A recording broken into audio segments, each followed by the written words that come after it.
चल गेलही सासू, चल गेलही सासू, हमरा के छोड़ के तू चल गेलही सासू।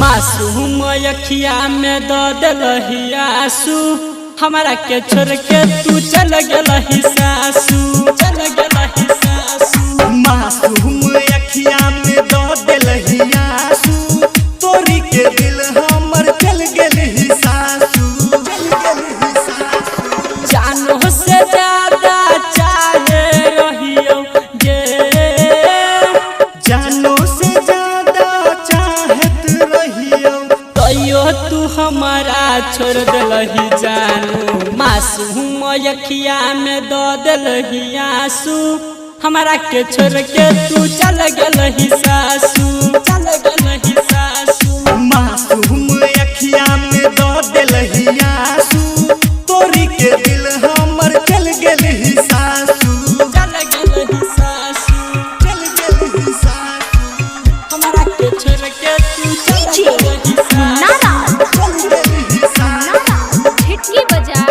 हमरा के छोड़ के तू चल गेलही सासू। चल गेलही सासू। आप सुन रहे हैं प्लैनेट म्यूजिक की शानदार प्रस्तुति।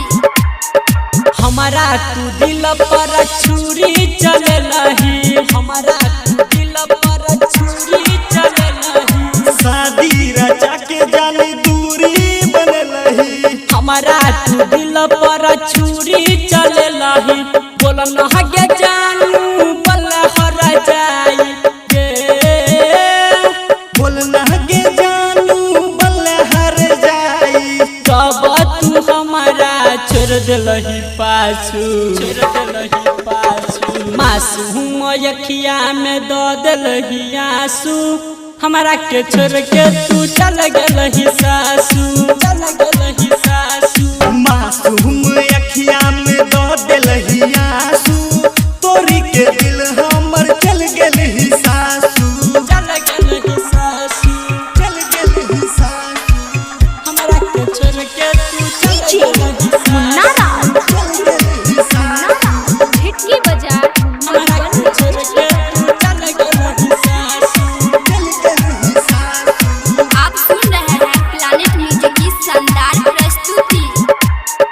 तोरे चक्कर में पागल कहई जवाना, तोरे चक्कर में पागल कहई जवाना। जहिया से गेलही निकला गई न खाना, तोरे चक्कर में पागल कहई जवाना। राइटर रमेश चलो गेलो भर, हाँ हाँ हाँ।